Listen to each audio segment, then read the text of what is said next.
Hello friends, नमस्कार। Welcome to my channel. बहुत बहुत स्वागत है आप लोगों का हमारे चैनल एजुकेशनल एकेडमी पे। तो चलिए स्टार्ट करते हैं आज का सेशन। ठीक है, आज का हमारा पहला क्वेश्चन है कि बलदेव खटीक किसकी कविता है। ठीक है, और जो लोग अभी तक सेशन को नहीं शेयर करे हैं जल्दी से शेयर कर दें। ठीक है, और जो लोग चैनल को सब्सक्राइब नहीं करे हैं सब्सक्राइब कर लें। ठीक है, तो आज का हमारा पहला क्वेश्चन कि बलदेव खटीक किसकी कविता है। ठीक है, धूर्मिल की, लीलाधर जगूड़ी की, बलदेव वंशी की, या फिर इनमें से किसी की नहीं। तो ये बलदेव खटीक जो कविता है वो किसकी है। तो बलदेव खटीक खटीक जो कविता है वो है लीलाधर जगूड़ी की। किसकी है? लीलाधर जगूड़ी की है। नेक्स्ट देख लेते हैं। नेक्स्ट है कि नौकर की कमीज के लेखक हैं। ठीक है, नौकर की कमीज के लेखक कौन है? असगर बजावत हैं, विनोद कुमार शुक्ल हैं, या फिर भगवान दास मोरवाल हैं, या फिर मृदुला गर्ग हैं। तो यहाँ पर इसका राइट आंसर हो जाएगा option number B, Vinod Kumar Shukla की ये रचना है नौकर की कमीज। नेक्स्ट देख लेते हैं। नेक्स्ट है कि संदर्भ के लेखक हैं। ठीक है, संदर्भ के लेखक कौन है? डॉक्टर विनय हैं, दूधनाथ सिंह हैं, श्री राम वर्मा है, या फिर इनमें से कोई नहीं है। तो यहाँ पर संदर्भ के जो लेखक हैं वो हैं डॉक्टर विनय। डॉक्टर विनय की ये रचना है। नेक्स्ट क्वेश्चन देख लेते हैं। और जो लोग अभी तक सेशन को नहीं शेयर करे हैं शेयर कर दीजिए। ठीक है, नेक्स्ट क्वेश्चन देख लेते हैं। मोचीराम तथा पटकथा के लेखक हैं। ठीक है, मोचीराम तथा पटकथा के लेखक कौन है? ठीक है, तो यहाँ पर थोड़ा सा स्क्रॉल करना पड़ेगा। ठीक है, थोड़ा सा छोटा करते हैं इसको। तो यहाँ पर मोचीराम तथा पटकथा के लेखक, ठीक है, तो क्या चंद्रकांता देवतले हैं? चंद्रकांत देवतले, या फिर धूर्मिल, या फिर बलदेव वंशी, या फिर इनमें से कोई नहीं। तो यहाँ पर इसका जो राइट आंसर है वो है धूर्मिल। धूर्मिल की ये रचना है। नेक्स्ट क्वेश्चन देख लेते हैं। नेक्स्ट है कि समाधि लेख के लेखक हैं। ठीक है, समाधि लेख के लेखक कौन है? तो समाधि लेख के लेखक कौन है? श्री राम वर्मा है, श्रीकांत वर्मा है, या फिर दूधनाथ सिंह है, या फिर इनमें से कोई नहीं है। तो यहाँ पर इसके लेखक कौन है? तो श्रीकांत वर्मा है। और DSSB के लिए भी ये जो क्लास है बहुत ही इम्पोर्टेंट है। यहाँ पर देखिए नेक्स्ट क्वेश्चन है कि शेखर जोशी की रचना है माकान हत्यारे कोसी का घटवार, या फिर इनमें से कोई नहीं। तो शेखर जोशी की जो रचना है वो है कोसी का घटवार। ठीक है, कोसी का घटवार है, यह एक इनकी क्या है? कहानी है। ठीक है, क्या है? इनकी कहानी है। नेक्स्ट क्वेश्चन देख लेते हैं। नेक्स्ट है कि प्रयाग रामागमन के लेखक हैं। प्रयाग रामागमन के लेखक कौन है? बालकृष्ण भट्ट हैं, प्रताप नारायण मिश्र हैं, या फिर प्रेमधन है, या फिर इनमें से कोई नहीं है। तो यहाँ पर इसका राइट आंसर हो जाएगा हमारा ऑप्शन नंबर सी, ये प्रेमधन की क्या है? ये प्रेमधन की रचना है प्रयाग रामागमन। नेक्स्ट क्वेश्चन देख लेते हैं। नेक्स्ट है मधुमालती के रचनाकार हैं। ठीक है, मधुमालती, ये क्वेश्चन बार बार प्रैक्टिस में क्यों आता है? क्योंकि ये बहुत ज़्यादा पूछा जाता है। तो यहाँ पर ये मंझन की रचना है मधुमालती। नेक्स्ट क्वेश्चन देख लेते हैं। नेक्स्ट है हमारा कि एक सेकंड। नेक्स्ट क्वेश्चन है कि शाहजहां के प्रवर्तक हैं। ठीक है, मोस्ट इंपोर्टेंट ये क्वेश्चन है। शाहजहां के प्रवर्तक कौन है? सरप्पा है, लाइपा है, या फिर यहाँ लुइपा होना चाहिए, लाइपा नहीं होता है, लुइपा है, या फिर कड़प्पा है। ठीक है, तो यहाँ पर इसका राइट आंसर हो जाएगा ऑप्शन नंबर ए हो जाएगा, सरप्पा है। नेक्स्ट क्वेश्चन देख लेते हैं। नेक्स्ट है कि आत्मजयी के लेखक हैं। ठीक है, आत्मजयी किसकी रचना है? तो आत्मजयी कुंवर नारायण की रचना है। नेक्स्ट क्वेश्चन देख लेते हैं। नेक्स्ट है कि ठंडा लोहा के रचनाकार हैं। ठीक है, ठंडा लोहा किसका है? गिरिजा कुमार माथुर का, धर्मवीर भारती का, दुष्यंत कुमार का, या फिर जैनेन्द्र का। तो ठंडा लोहा जो है ये है धर्मवीर भारती की रचना है। नेक्स्ट क्वेश्चन देख लेते हैं। नेक्स्ट है किसान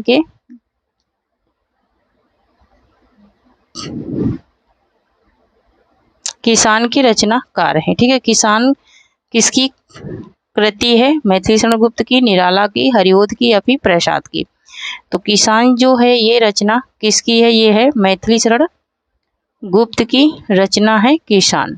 नेक्स्ट क्वेश्चन देख लेते हैं। नेक्स्ट है कि शिवा साधना नाटक है। शिवा साधना जो नाटक है ये किसका है? ये पूछ रहा है शिवा साधना। ठीक है, प्रसाद का है, हरिकृष्ण का है, या फिर सेठ गोविंद दास का है, या फिर उदय शंकर भट्ट का है।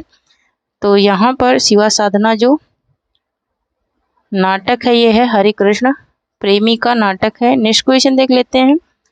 नेक्स्ट है कि जनमेजय का नागयज्ञ के लेखक हैं। ठीक है, जनमेजय का नागयज्ञ किसकी रचना है? पंत की है, निराला की है, प्रसाद की है या फिर हरिओद की है। ठीक है, तो यहाँ पर जो जनमेजय का नागयज्ञ, ठीक है, जनमेजय का नागयज्ञ किसकी?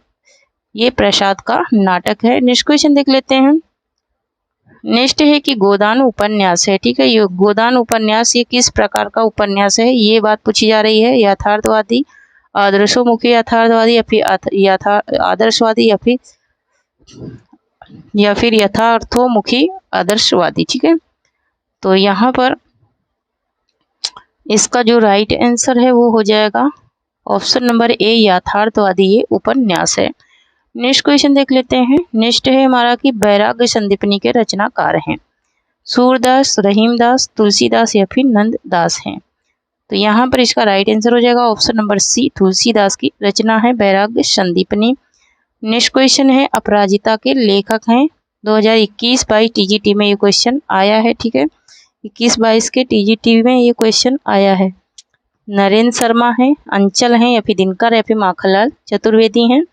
तो ये किसकी रचना है? ये रामेश्वर शुक्ल अंचल की रचना है। इनका पूरा नाम है रामेश्वर शुक्ल अंचल। नेक्स्ट क्वेश्चन देख लेते हैं। नेक्स्ट है कि सागर मुद्रा के लेखक हैं। मुक्तिबोध हैं, अज्ञेय हैं, धर्मवीर भारती हैं या फिर गिरिजा कुमार माथुर हैं। तो सागर मुद्रा जो रचना है ये किसकी रचना है? तो ये है अज्ञेय की रचना है सागर मुद्रा। नेक्स्ट क्वेश्चन देख लेते हैं। नेक्स्ट है कि उदयभान चरित के लेखक हैं। ठीक है, उदयभान चरित के लेखक कौन है? उदयभान चरित है ना, तो उदयभान चरित के लेखक कौन है? इंशाल्लाह खां है। रानी केतकी का कहानी का दूसरा नाम है उदयभान चरित्र। नेक्स्ट क्वेश्चन है कि आधा गांव उपन्यास है। कृष्णा सोबती का, रेणु का, राही मासूम रजा का या फिर भगवती चरण वर्मा का। तो ये जो आधा गांव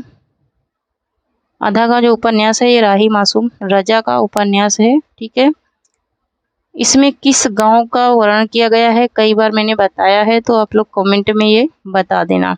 नेक्स्ट है कि अमन का राग के लेखक हैं। अमन का राग किसकी कहानी है? भवानी प्रसाद मिश्र की, मुक्तिबोध की, शमशेर बहादुर सिंह की या फिर इनमें से किसी की नहीं। ठीक है, अमन का राग। ठीक है, तो अमन का राग जो है वो है शमशेर बहादुर सिंह की रचना है। नेक्स्ट क्वेश्चन देख लेते हैं। नेक्स्ट है कि हिंदी के प्रथम गद्यकार हैं। ठीक है, बालकृष्ण भट्ट हैं, लल्लू लाल हैं, भारतेंदु हरिश्चंद्र हैं या फिर शिव प्रसाद सितारे हिंद हैं। तो जो प्रथम गद्यकार हैं हिंदी के वो हैं लल्लू लाल। ठीक है, कौन है? लल्लू लाल हैं प्रथम गद्यकार। नेक्स्ट क्वेश्चन देख लेते हैं। नेक्स्ट है कि कलाधर उपनाम से कविता लिखते थे। भगवती चरण वर्मा, जयशंकर प्रसाद, मैत्री शरण गुप्त या फिर माखनलाल चतुर्वेदी। तो जयशंकर प्रसाद लिखते थे कला उपनाम से कविताएं। ठीक है, कौन लिखता था? तो जयशंकर प्रसाद लिखते थे। नेक्स्ट क्वेश्चन देख लेते हैं। नेक्स्ट है कि रूपाण के संपादक हैं। रूपाण के संपादक कौन है? पंत हैं, प्रसाद हैं, निराला हैं या फिर हरिओद हैं। तो यहाँ पर इसका राइट आंसर हो जाएगा हमारा क्या? ऑप्शन नंबर ए हो जाएगा, ये पंत थे इसके संपादक। नेक्स्ट क्वेश्चन है कि हिंदी साहित्य के इतिहास लेखन की परंपरा का सूत्रपात किसने किया? ठीक है, इतिहास लेखन की परंपरा का सूत्रपात पूछ रहा है। तो यहाँ पर जॉर्ज गियर्सन, ग्रासा तासी या फिर रामचंद्र शुक्ल या फिर मिश्र बंधु ने। तो ग्रासा तासी ने सर्वप्रथम इतिहास लेखन की परंपरा का सूत्रपात किया था।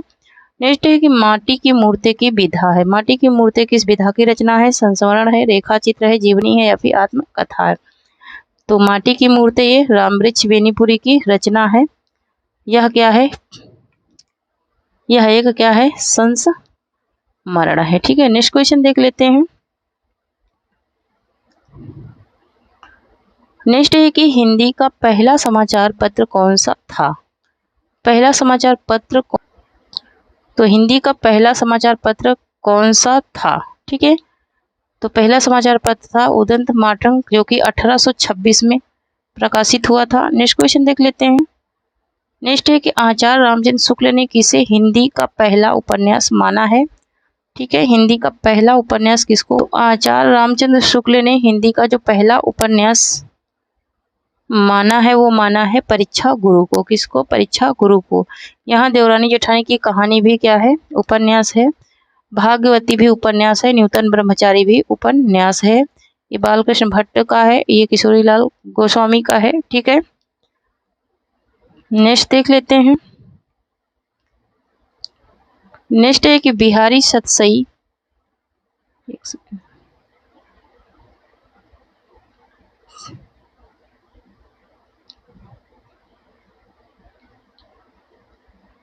बिहारी सतसई पर फिरंगे सतसई नाम से फारसी भाषा में एक टीका लिखी गई, किसके, जिसके टीकाकार हैं फिराक गोरखपुरी है, आनंदी लाल शर्मा है, या फिर अमीर खुसरो, या फिर मिर्जा गालिब हैं। ठीक है, तो यहाँ पर इसका राइट आंसर हो जाएगा option number B, Anandi Lal Sharma है। कौन है, तो आनंदी लाल शर्मा है। ठीक है, नेक्स्ट देख लेते हैं। नेक्स्ट एक 84 वैष्णव की वार्ता और 200 वैष्णव की 52 वैष्णव की वार्ता मूल रूप से है। ठीक है, जीवन वृत्त है, कथा कहानी है, फिर आत्मकथा या फिर निबंध है। ये किस विधा की रचना है, ये गोरखनाथ की रचना है। और ये पूछ रहा किस विधा की, तो ये है कि जीवन वृत्त है। नेक्स्ट देख लेते हैं।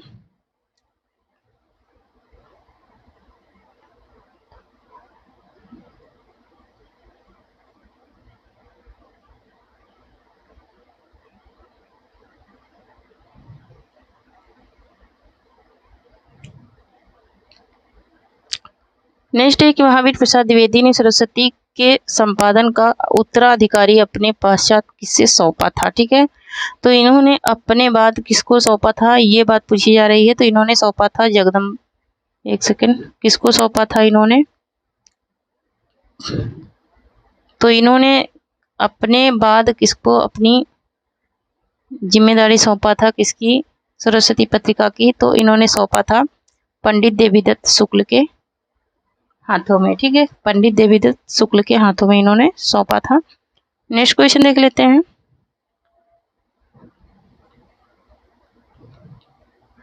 नेक्स्ट है केशव कही न जा कही कहिए, यह प्रसिद्ध पद किस काव्य कृति से उद्गृत है।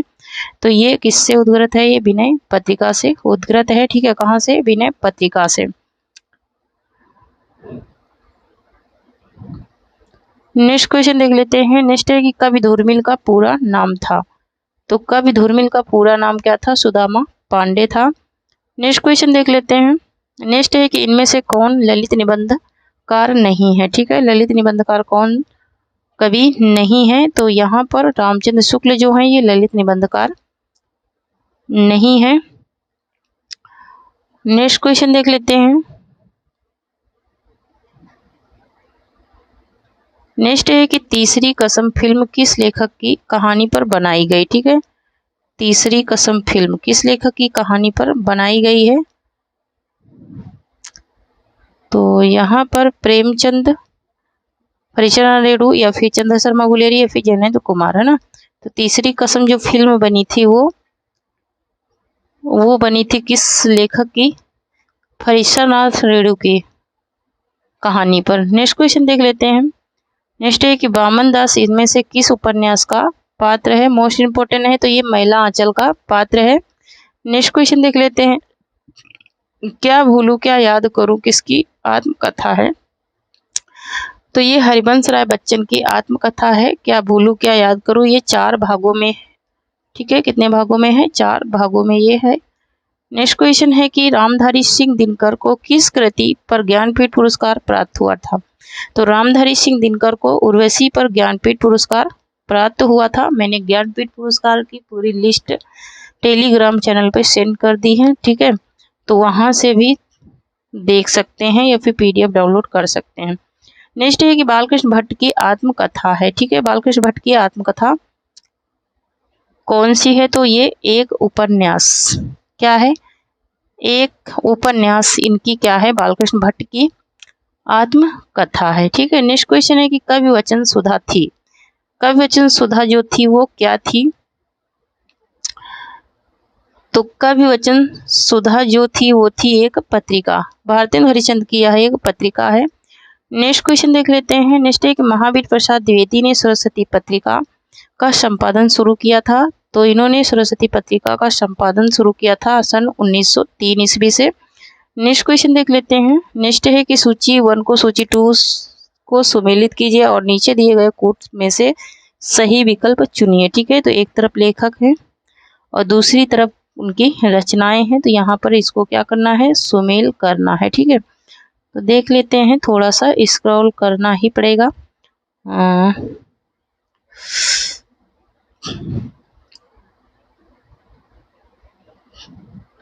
तो यहाँ पर बाण भट्ट की आत्मकथा ये है हजारी प्रसाद द्विवेदी की। शेखर एक जीवनी ये है अज्ञे का। आधे अधूरे है ये किसका है, आधे अधूरे मोहन राकेश का है। संस्कृति के 4 अध्याय रामधारी सिंह दिनकर का है। तो 4 1 क्या हो जाएगा, 4 1 2 3 है ना। देख लेते हैं 4 1 2 3 किस कूट में है। ठीक है, तो 4 1 2 3 ऑप्शन नंबर डी में है। ठीक है, किस में है, ऑप्शन नंबर डी में है। ऑप्शन नंबर डी यहाँ पर क्या हो जाएगा, राइट हो जाएगा। नेक्स्ट है प्रेमचंद की अंतिम कहानी थी। प्रेमचंद की जो अंतिम कहानी थी वो कौन सी थी, तो प्रेमचंद की अंतिम कहानी है कफन। नेक्स्ट क्वेश्चन देख लेते हैं। नेक्स्ट है कि ज्ञानपीठ पुरस्कार से सम्मानित नहीं किए गए कवि हैं। तो ज्ञानपीठ पुरस्कार से सम्मानित किसको नहीं किया गया है, ये पूछा जा रहा है। ठीक है, तो ज्ञानपीठ पुरस्कार की बात हो रही है और सम्मानित की बात हो रही है कि किसको नहीं सम्मान मिला है ज्ञानपीठ पुरस्कार का। तो यहाँ पर जयशंकर प्रसाद को ज्ञानपीठ पुरस्कार नहीं मिला है, सबसे पहला सुमित्रानंद पंत को मिला था। नेक्स्ट देख लेते हैं, इनमें से किस कवि की प्रेमिका का नाम सुजान था। तो यहाँ पर घनानंद की प्रेमिका का नाम सुजान था। नेक्स्ट क्वेश्चन है कि द्विवेदी युग नामकरण किसके नाम के आधार पर पड़ा। तो ये द्विवेदी युग जो नामकरण हुआ था वो हुआ था महावीर प्रसाद द्विवेदी के नाम पर। नेक्स्ट क्वेश्चन देख लेते हैं। नेक्स्ट है हमारा कि हिंदी साहित्य का इतिहास लिखने वाले प्रथम लेखक हैं। तो हिंदी साहित्य का इतिहास लिखने वाले प्रथम लेखक हैं ग्रासादा तासी हैं। नेक्स्ट क्वेश्चन देख लेते हैं। नेक्स्ट है कि रामचंद्र शुक्ल के अनुसार हिंदी साहित्य के आदिकाल की समय सीमा है। ठीक है, तो हिंदी साहित्य के आदिकाल की समय सीमा क्या है, तो 1050 से सन 1375 है। क्या है, 1050 से 1375 है। ठीक है, लेकिन यहाँ पर इस संवत में है। ठीक है, विक्रमी संवत में है, विक्रमी संवत में है 1050 से विक्रमी संवत 1375। ऑप्शन नंबर ए यहाँ पर क्या होगा, राइट हो जाएगा। नेक्स्ट क्वेश्चन देख लेते हैं। नेक्स्ट है कि पंडित चंद्र शर्मा गुलेरी ने किसको पुरानी हिंदी का प्रथम कवि स्वीकार किया है। ठीक है, तो चंद्र शर्मा गुलेरी ने स्वीकार किया है राजा मुंज को। राजा मुंज को इन्होंने स्वीकार किया है पहला कवि। नेक्स्ट क्वेश्चन है कि नवीन रिपोर्तार्ज की परंपरा किस रचना से आरंभ होती है। तो नवीन रिपोर्तार्ज की जो ये लक्ष्मीपुरा से, कहाँ से आरंभ होती है, लक्ष्मीपुरा से आरंभ होती है। नेक्स्ट क्वेश्चन है कि किस रासो ग्रंथ को आला खंड के नाम से जाना जाता है। ठीक है, तो किसको जाना जाता है, यहाँ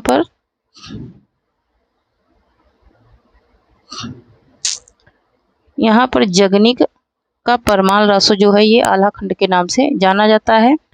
नेक्स्ट है कि गूंगे का गुड़ मुहावरे का अर्थ है। गूंगे का गुड़ मुहावरे का क्या अर्थ है, ये पूछ रहा है। तो यहाँ पर अव्यक्त अनुभव क्या हो जाएगा, अव्यक्त अनुभव हो जाएगा। नेक्स्ट क्वेश्चन देख लेते हैं। नेक्स्ट एक निम्नलिखित में से अष्टछाप के अंतर्गत न पढ़ने वाले कवि का नाम है।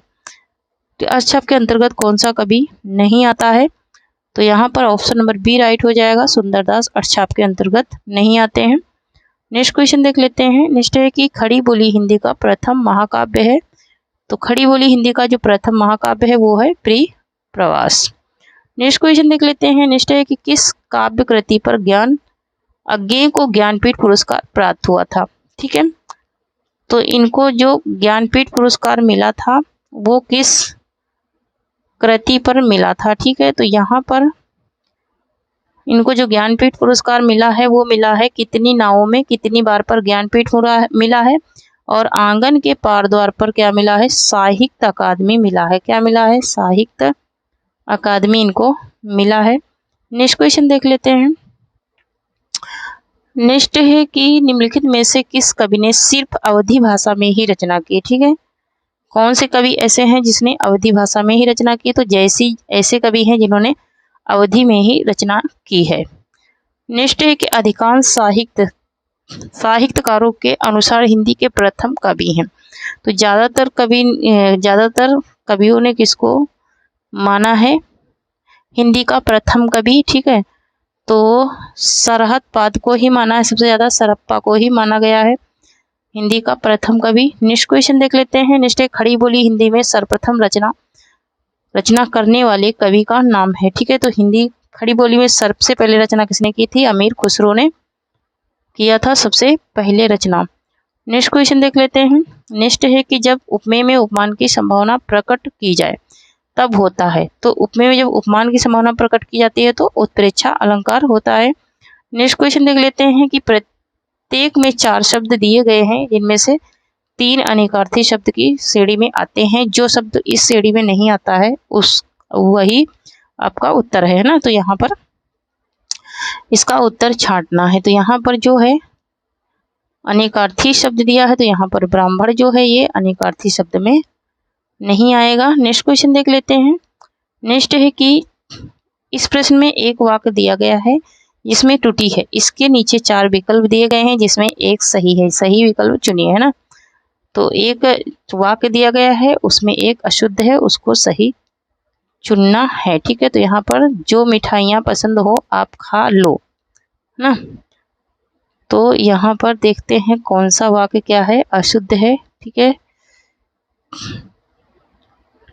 जो मिठाई पसंद है हो आप खा लो, जो मिठाई पसंद हो तुम खा लो, जो मिठाइयाँ पसंद हो तुम खा लो, जो मिठाइयाँ पसंद हैं हो उन्हें आप खाइए, ठीक है। तो यहाँ पर कौन सा क्या पूछ रहा है? तो यहाँ पर टूटी वाला पूछ रहा है, ठीक है। यहाँ पर टूटी वाला पूछ रहा है, तो टूटी वाला कौन सा है? ऑप्शन नंबर डी है, ठीक है। ऑप्शन नंबर डी में ही क्या है? टूटियाँ हैं, ठीक है। नेक्स्ट क्वेश्चन देख लेते हैं। नेक्स्ट है कि आहा आप आ गए, वाक्य में आहा शब्द है, ठीक है। तो वाक्य में आहा शब्द जो है वो है अव्यय। नेक्स्ट क्वेश्चन देख लेते हैं। नेक्स्ट है कि सरसी छंद में होती हैं। सरसी छंद में क्या होता है? नेक्स्ट तो यहाँ पर सरसी छंद में 27 मात्राएं 16-11 पर यति होती है। अंत में क्या होता है? अंत में लघु और गुरु होता है। तो ऑप्शन नंबर डी राइट हो जाएगा। नेक्स्ट क्वेश्चन देख लेते हैं।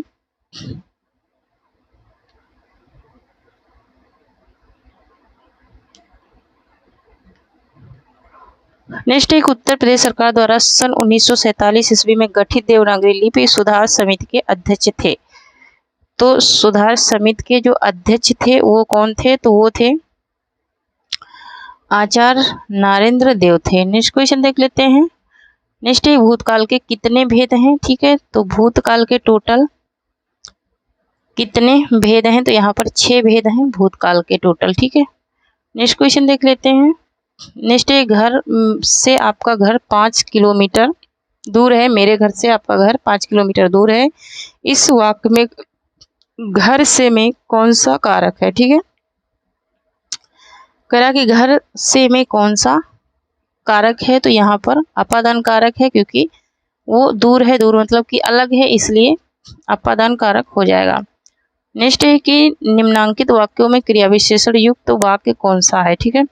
तो क्रिया विशेषण वाक्य है लड़का रोते रोते घर पहुंचा, यही क्रिया विशेषण वाक्य होगा। नेक्स्ट क्वेश्चन है कि अव्यवस्थित वाक्य खंडों से क्रमबद्ध वाक्य बनाइए और उचित क्रम चुनिए, ठीक है। तो क्रमबद्ध वाक्य बनाना है और इसका उचित क्रम बताना है। तो यहाँ पर इसका राइट आंसर हो जाएगा ऑप्शन नंबर, यहाँ पर इसका राइट आंसर हो जाएगा ऑप्शन नंबर डी, ठीक है। क्या हो जाएगा? ऑप्शन नंबर डी तीसरा, ठीक है, पांचवा और दूसरा, फिर पहला, फिर चौथा, फिर छठा, यही हो जाएगा इसका राइट आंसर, ठीक है। नेक्स्ट क्वेश्चन देख लेते हैं। नेक्स्ट है कवि का स्त्रीलिंग होगा। तो कवि का स्त्रीलिंग क्या हो जाएगा? कवयित्री हो जाएगा। ऑप्शन नंबर सी राइट हो जाएगा। नेक्स्ट क्वेश्चन देख लेते हैं। निम्नलिखित में से कौन सा शब्द कमल का पर्यायवाची नहीं है, ठीक है। कमल का पर्यायवाची कौन सा शब्द नहीं है? तो ऑप्शन नंबर बी जलद नहीं है। जलद किसका है? तो बादल का है। नेक्स्ट देख लेते हैं। नेक्स्ट है कि तब्यत और अनियर प्रत्यय का प्रयोग होता है, ठीक है। तब्यत और अनियर प्रत्यय का प्रयोग किस में होता है? तो चाहिए के अर्थ में होता है। नेक्स्ट क्वेश्चन देख लेते हैं। नेक्स्ट एक वीर रस का अस्थाई भाव है, ठीक है। तो वीर रस का अस्थाई भाव क्या होगा? उत्साह हो जाएगा। नेक्स्ट क्वेश्चन है कि नीलोपतम शब्द में समास है, ठीक है। नीलोपतम शब्द में समास है कर्मधारय। कौन सा समास है? तो कर्मधारय समास है। नेक्स्ट क्वेश्चन देख लेते हैं। यदि आ के बाद ई या ई आए तो दोनों मिलाकर के ए हो जाते हैं, यह स्वर संधि कहलाती है। कौन सी स्वर संधि कहलाती है? तो ये गुण स्वर संधि कहलाती है। नेक्स्ट क्वेश्चन देख लेते हैं। नेक्स्ट है कि राष्ट्र की भाववाचक संज्ञा क्या हो जाएगी? तो राष्ट्रीयता हो जाएगी, राष्ट्र की भाववाचक संज्ञा। नेक्स्ट है कि कोई और कुछ का प्रयोग इनमें से किस सर्वनाम में किया जाता है? तो अनिश्चयवाचक सर्वनाम में कोई और कुछ का प्रयोग किया जाता है। नेक्स्ट है कि तीसरा क्या है? तीसरा में इसका पर्यायवाची बताना है, तो तिनका और घास हो जाएगा। क्या हो जाएगा? तृणा का और घास हो जाएगा। नेक्स्ट वर्तनी की दृष्टि से इनमें अशुद्ध शब्द है, ठीक है। अशुद्ध शब्द कौन सा है वर्तनी की दृष्टि से? तो यानी जो है अशुद्ध शब्द है। नेक्स्ट क्वेश्चन देख लेते हैं। नेक्स्ट निम्नलिखित में से कौन सा युग्म सही सुमेलित नहीं है, ठीक है। तो कौन सा युग्म जो है वो सही सुमेलित नहीं है, ठीक है। शब्द युग्म की जोड़ी है और शब्द युग्म की जोड़ी में कौन सा सुमेलित नहीं है? तो यहाँ पर कपास का करपट नहीं होता है, ठीक है। नेक्स्ट क्वेश्चन देख लेते हैं।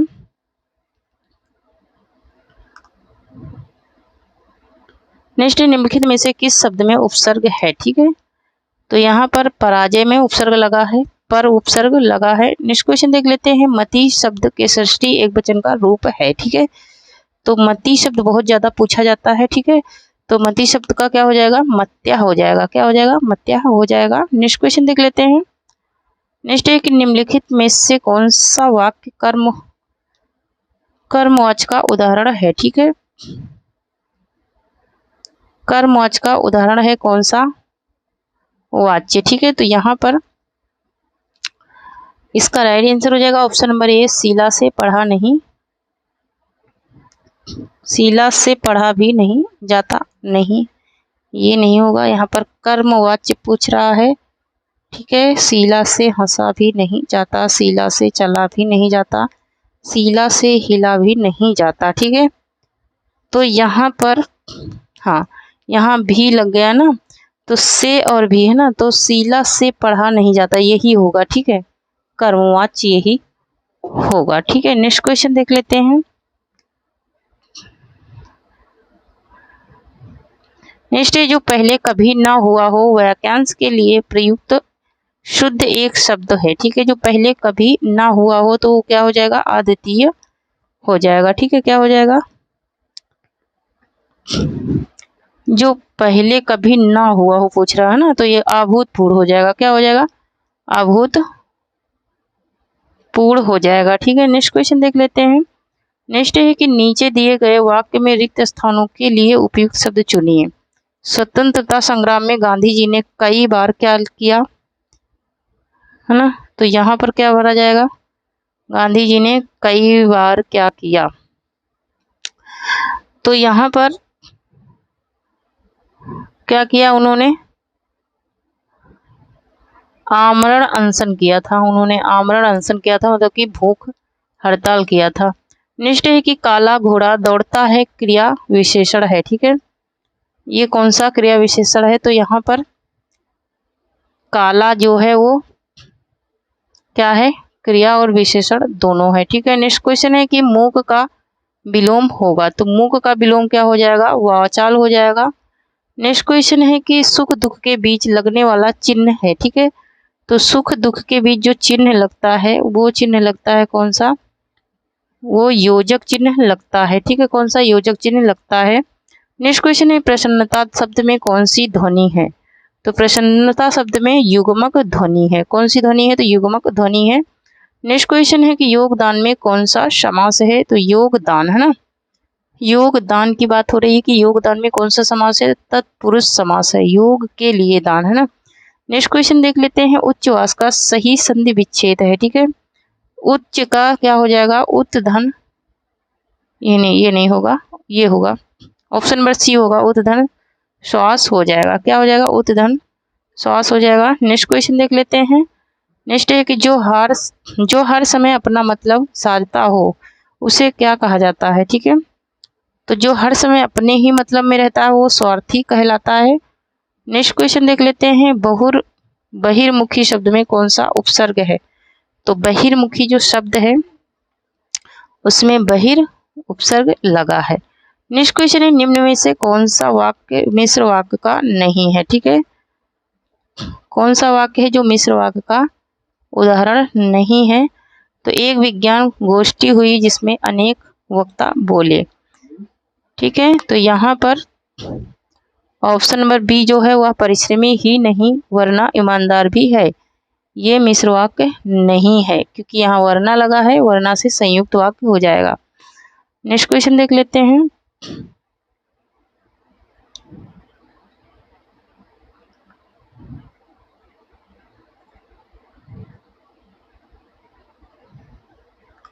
नेक्स्ट है कि साहित्य जनता की चित्तवृत्ति का संचित प्रतिबिंब है। यह उक्ति किसकी है। तो यह उक्ति किसकी है यहाँ पर।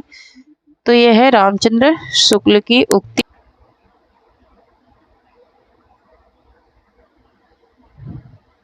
नेक्स्ट क्वेश्चन है कि मर्यादा किस युग की प्रसिद्ध पत्रिका थी। ठीक है, मर्यादा, तो मर्यादा ये किस युग की प्रसिद्ध थी। तो ये मर्यादा जो थी वो थी द्विवेदी युग की प्रसिद्ध पत्रिका थी।